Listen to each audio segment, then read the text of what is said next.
Hello, CP Physics people. Mr. Martineau here. What's happening? Hope you're doing okay. I did get a couple of questions about the lab for today.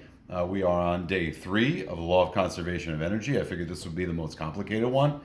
Rather than deal with everybody individually, I figure an overview would be good at this time. So I'm going to have my lovely assistant hand me mine. Thank you very much. You're welcome. Okay, so generally speaking, here's what's happening. The other day you made a force versus stretch graph. That was on April the 30th, and I said you had to hang on to it. Some of the takeaways from this graph are the following. We have a force on a spring, and then this is the stretch of the spring.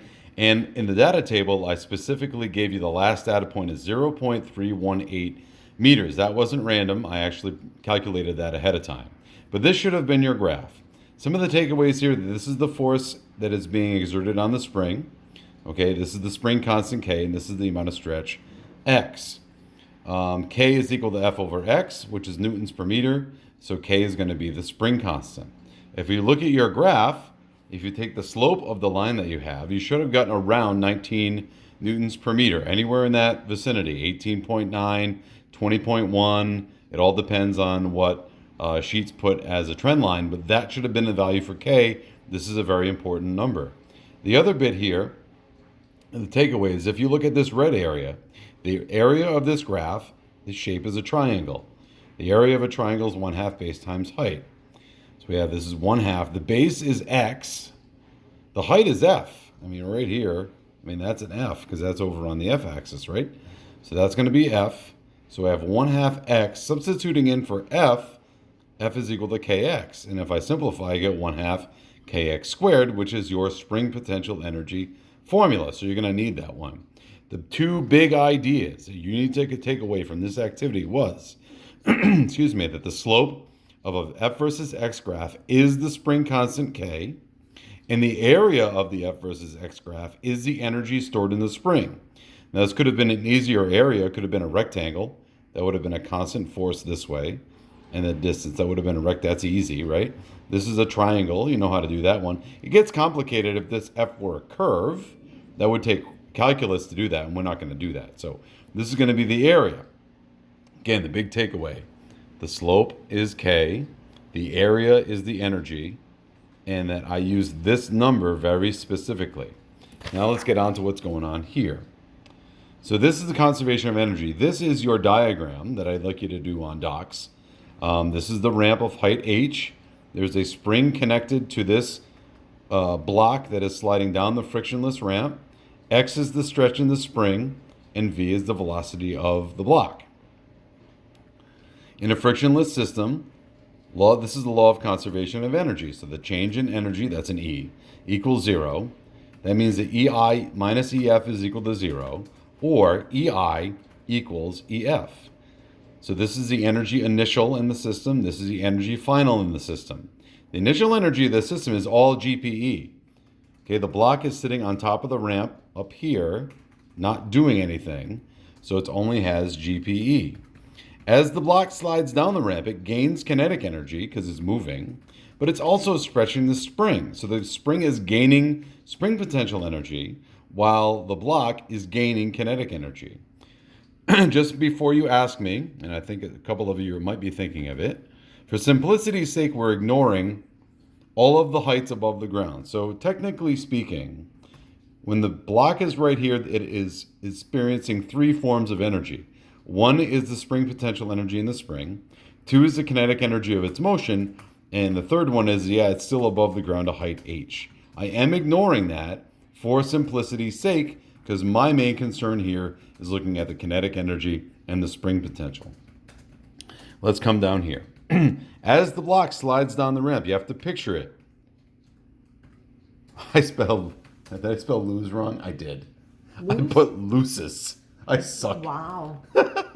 I am very sorry for that. I'm only on my first coffee. Wow. Okay. Anyhow, this should be loses, Loses. So as the block slides down the ramp, it loses gravitational potential energy because it's not as high above the ground.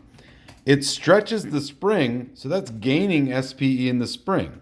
So a loss in this is a gain in this.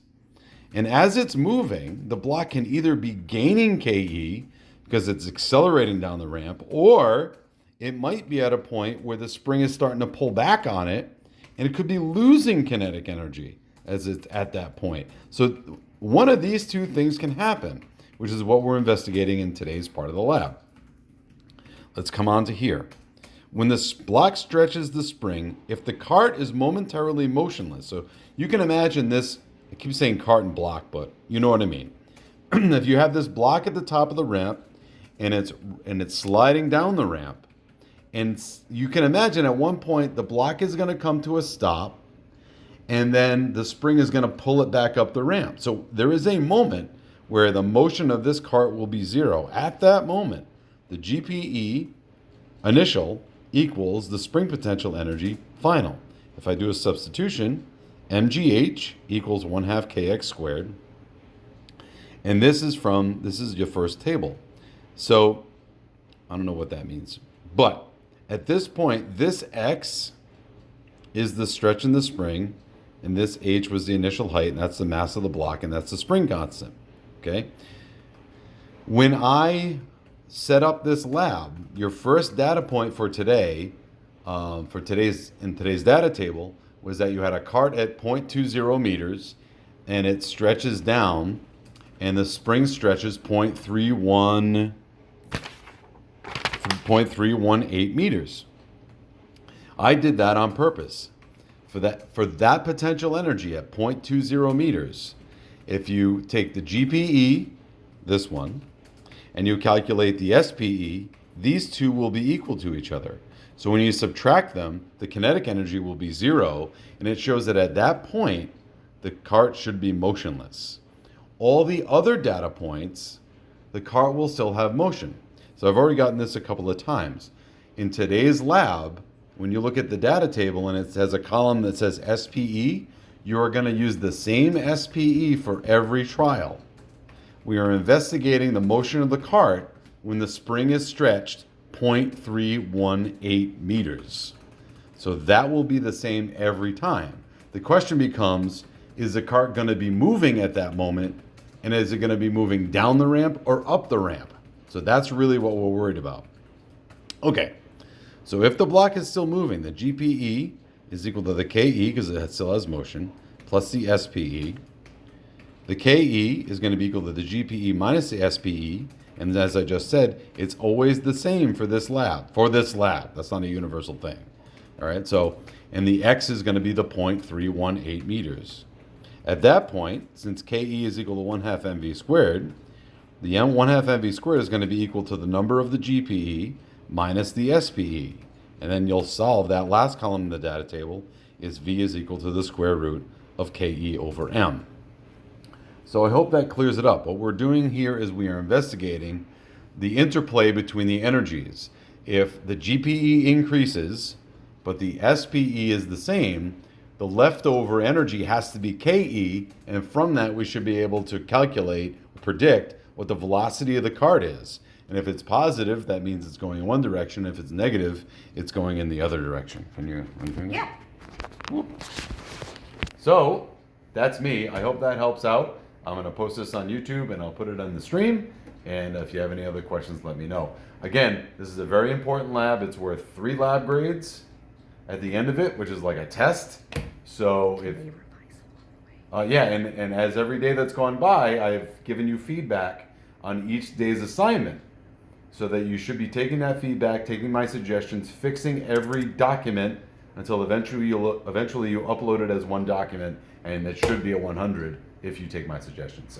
So live from the House of M, Mr. M, and I will see you soon. Thanks, guys. Bye.